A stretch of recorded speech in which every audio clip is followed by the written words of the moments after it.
Olá, senhores. Dando continuidade à matéria de arbitragem, uma vez já estabelecidos os elementos caracterizadores da arbitragem, passamos a estudar nesse momento a chamada convenção de arbitragem. A convenção de arbitragem é uma espécie de matriz, de todo o método da solução de conflitos por meio da arbitragem, estabelecendo aí a opção pela jurisdição arbitral. Portanto, é a forma de explicitação da opção pela jurisdição arbitral. É o espaço seu da liberdade em que as partes aí contratam livremente ou estipulam livremente e dentro, obviamente, dos limites que a lei estabelece, que elas se valerão da arbitragem para a solução dos conflitos. Então aí nós temos que a arbitragem, essa convenção, ela dá uma tranquilidade e no Brasil ela se divide em duas fases, como estipula o artigo 3º da Lei 9.307 de 1996, que é a Lei da Arbitragem. Em nossa legislação há expressa referência à convenção como gênero. As espécies de arbitragem ou de modalidade desse gênero convenção arbitral são a cláusula compromissória e o compromisso arbitral. Então, nós temos duas modalidades de estabelecer essa convenção da arbitragem: a cláusula compromissória e o compromisso arbitral. Só para distinguir um de outro, a gente vai ter que abordar isso num outro momento. A cláusula compromissória é a previsão em contrato de que eventuais conflitos desses contratos, ou que venham a surgir deles, devem ser resolvidos pela arbitragem. Então, na verdade, a cláusula compromissória ela tem esse caráter chamado pelo professor Francisco Carralho de preventivo, exatamente porque ela já está estabelecida. A manifestação de vontade pela opção da jurisdição arbitral já se encontra no próprio contrato estabelecido entre as partes. Então, no momento de contratar, a gente já estabelece, ao invés de ter aquela cláusula ao final do contrato dizendo que os eventos oriundos ou as dúvidas oriundas do presente contrato se resolverão na comarca, no foro da comarca D, você estabelece ali a opção pela chamada utilização de cláusula compromissória. Ou seja, você estabelece ali que os casos oriundos desse contrato serão resolvidos pela arbitragem. Vejam que isso daí pode ser feito de uma maneira tranquila, e você pode, inclusive, prever que parte só e estabelecer qual parte desse contrato você quer que fique sob a égide da cláusula compromissória e qual não. Então, vai ser todo o contrato? Não, só as questões atinentes aos itens A, B e C do contrato. Perfeito. Os demais, jurisdição estatal comum, Poder Judiciário. Então, eu estabeleci um núcleo que eu acho importante não ser discutido no judiciário para ser discutido na arbitragem. Perfeito. Vejam que quando há o estabelecimento disso, senhores, não há conflito ainda entre essas partes. Existe uma contratação. E nessa contratação livre e desimpedida, como a gente já viu que não se trata de algo inconstitucional, muito ao contrário, nós temos previsão legal expressa e uma lei que é de 96, hein? Então, nós temos previsão legal expressa. Então, aí você pode, sim. Se trata de direito disponível? Sim. De cunho patrimonial? Sim. Então, você pode fazer uso da cláusula compromissória. Então, perfeitamente. Vamos lá e ajustamos que as partes pretendem que esse contrato valha-se da cláusula compromissória. Tá? E o compromisso arbitral? Quando é que ele acontece? O compromisso arbitral é um instrumento firmado pelas partes por meio do qual, perante ou diante de um conflito já existente, já existe um conflito deflagrado por força de contrato, onde aí as partes optam pela resolução pelo juízo arbitral e não pela justiça comum. Então, o compromisso arbitral é muito diferente da cláusula compromissória. A cláusula compromissória ela é preventiva, ela está estabelecida em contrato. Muitas vezes vocês escolhem até a Câmara que vocês querem que cuide do caso. Então, as partes estipulam a Câmara Brasil-Canadá, a Câmara Espanhola. Então, estipula ali a Câmara qualquer que você queira, a Câmara da Fiesp, né? Então, estipula qual Câmara que você quer que resolva a questão arbitral. Isso está estabelecido lá na cláusula compromissória, né? Então, lá nessa cláusula compromissória é que você vai constar exatamente o objeto, todo o contrato é objeto, não, só alguns elementos do contrato serão objeto de arbitragem, aos demais fica reservado o Poder Judiciário, não tem problema nenhum. Tem uma série de contratos estabelecidos dessa forma, parcialmente jurisdição arbitral, outra parte jurisdição estatal. O que não pode é pegar aquela parte da jurisdição arbitral e levar para o Estado, isso está proibido. E compromisso arbitral? Compromisso arbitral é outra história, né, gente? Essa convenção de arbitragem, essa convenção arbitral, ela vai se dar depois de ocorrido o conflito. Então, uma vez que surge o conflito, então está lá explicitado via contrato, pelo descumprimento contratual ou qualquer outra coisa, aparece o conflito, aí a gente tenta solucionar pela arbitragem e não mais pela cláusula compromissória. A Corte Especial da STJ já decidiu da seguinte forma: a diferença entre as duas formas de ajuste consiste no fato de que, enquanto o compromisso arbitral se destina a submeter ao juiz arbitral uma controvérsia concreta já surgida entre as partes, a cláusula compromissória objetiva submeter a processo arbitral apenas questões indeterminadas e futuras que possam surgir no decorrer da execução do contrato.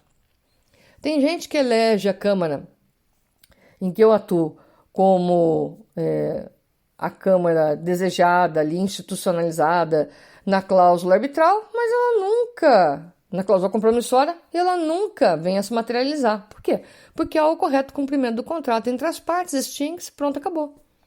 Não é porque o nome da Câmara está lá que necessariamente vai ter um procedimento arbitral. Não, se houver o cumprimento integral do contrato, não tem nada.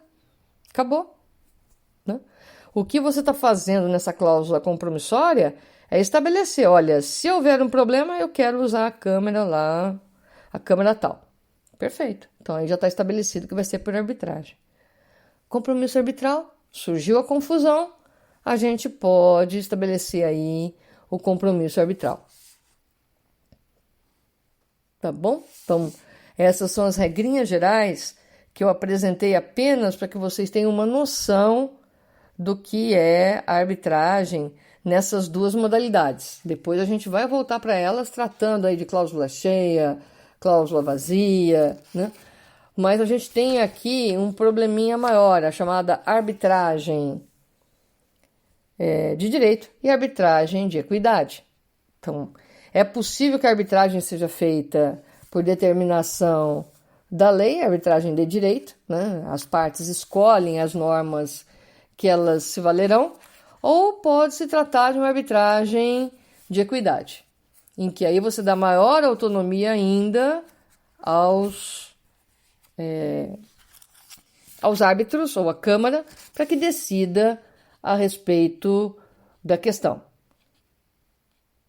Então, essa é a questãozinha principal aí envolvendo a arbitragem. Portanto, a gente está falando de direitos patrimoniais e disponíveis. Esses direitos patrimoniais têm que ser disponíveis. O titular tem que poder ceder de forma gratuita ou onerosa, senão a gente não está falando de situação sujeita à arbitragem.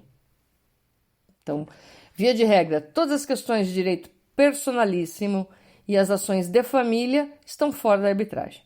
Você vai poder resolver pela mediação, não pela arbitragem. Pela arbitragem, direito patrimonial disponível. Daí a grande procura pela arbitragem por parte das empresas. As empresas acabam se valendo muito da arbitragem.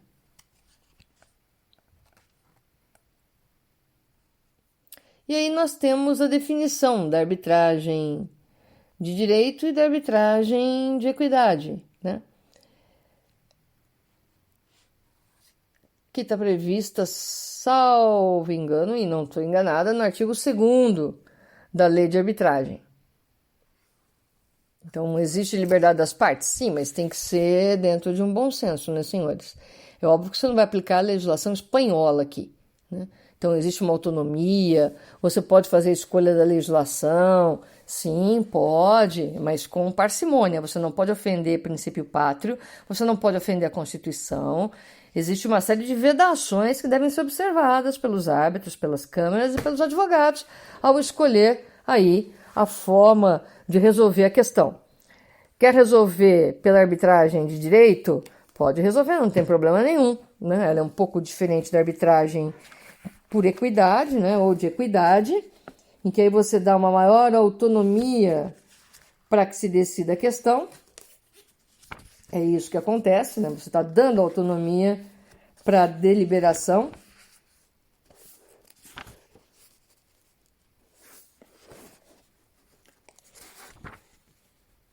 E é nisso que consiste a arbitragem. Vamos lá, artigo 2º. A autoridade... Artigo 2º da Lei 9.307. A arbitragem poderá ser de direito ou de equidade a critério das partes. Parágrafo 1º. Poderão as partes escolher livremente as regras de direito que serão aplicadas na arbitragem, desde que não haja violação aos bons costumes e à ordem pública. Então, aqui existe a preocupação, você pode escolher as regras de direito? Pode. Você pode excepcionar a aplicação de uma norma? Pode. As partes estão de acordo? Sim. Então, qual o problema? Se trata de direito patrimonial e disponível, portanto, eu posso fornecer a alguém a título gratuito, por que eu não posso estabelecer de que forma deve ser julgado? Nós estamos falando de justiça privada, senhores. A autoridade, parágrafo 2º. Aliás, poderão também as partes convencionar que a arbitragem se realize com base nos princípios gerais do direito, nos usos e costumes e nas regras internacionais de comércio. Aliás, na arbitragem internacional, geralmente se vale dos usos e costumes e das regras internacionais de comércio. Aqui dentro, no Brasil, quando é que a gente aplica os usos e costumes? Quando a gente está falando de empresa, né? Contrato societário. Então, aí, qual é o costume da empresa? Porque nem sempre isso está retratado, gente, no estatuto da empresa, no estatuto social, no contrato social. Então, a gente vai ter uma série de probleminhas que muitas vezes a arbitragem vai conseguir resolver. Tá? Então, aí você estabelece, ó, pode ser resolvido pelos usos e costumes. Então, isso me parece uma coisa importante. Você pode escolher pela equidade? Pode. Pergunta que eu deixo aos senhores: eu posso excluir os princípios?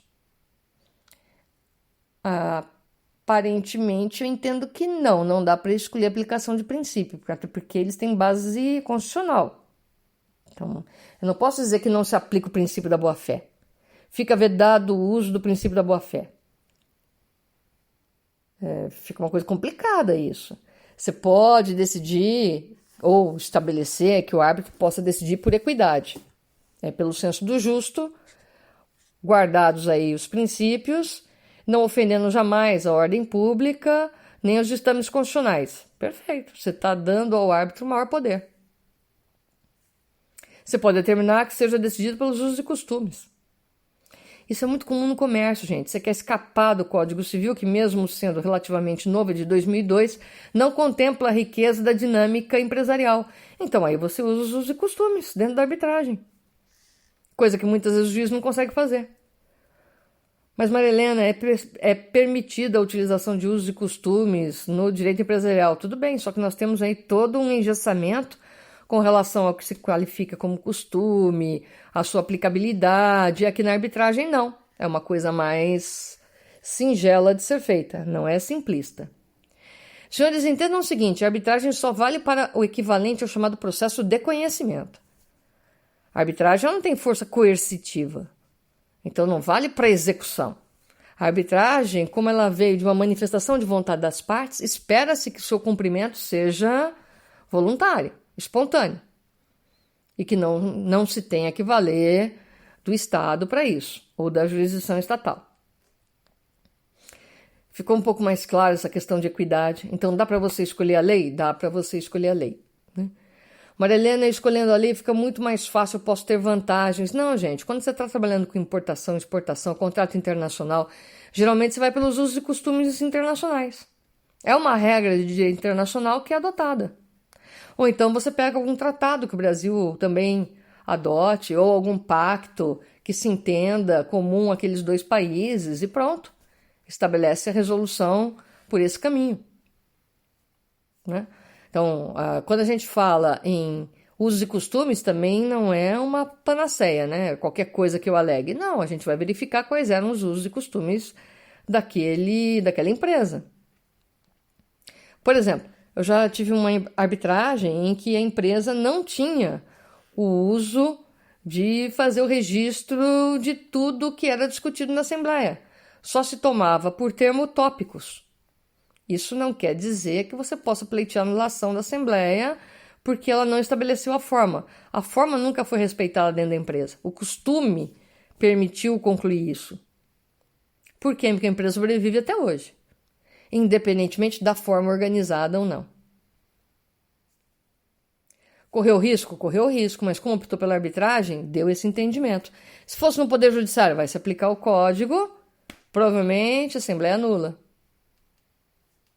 Anula-se a Assembleia, cumpra-se o preceituado em lei, aí cabe a você explicar, olha, nunca foi cumprido, boa sorte, vai chegar até o STJ com essa discussão. Então a ideia aqui, gente, sobretudo para a empresa, que precisa ter uma ideia de retorno rápido ou de perda.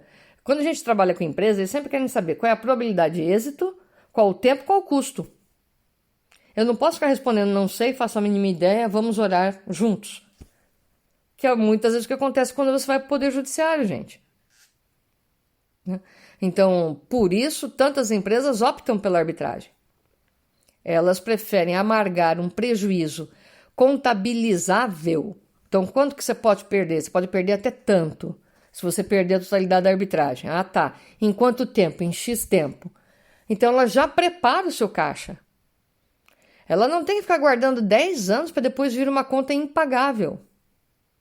Por exemplo, né?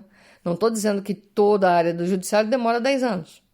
E nem que toda conta será impagável. Mas é um risco que muitas empresas preferem não correr. E quem acaba se valendo do Poder Judiciário são as pequenas e médias, que muitas vezes no curso do processo acabam encerrando suas atividades, dependendo da modalidade de processo. Porque a agilidade não acompanha a agilidade de mercado.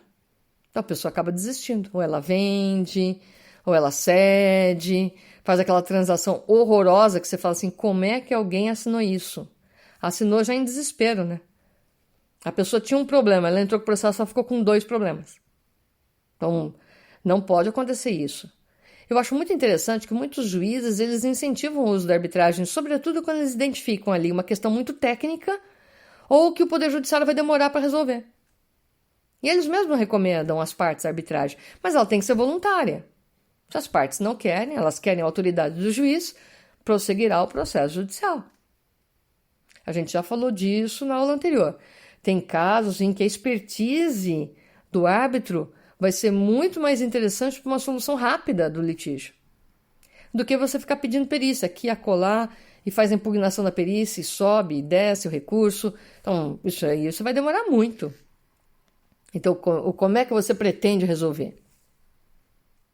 Uma das coisas que eu gosto de fazer na vida é trabalhar com engenharia de solução de conflitos.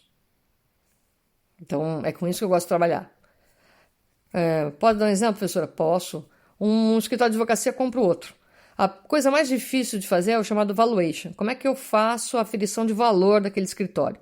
Geralmente, o pessoal vai pela parte mais burra. Olha, eu tenho uma carteira de cliente X e uma expectativa Y de cumprimento ou de recebimento. Não é assim. Você tem uma carteira X, de que tipo de ações, com expectativa de recebimento em quantos anos, para a gente fazer a diluição.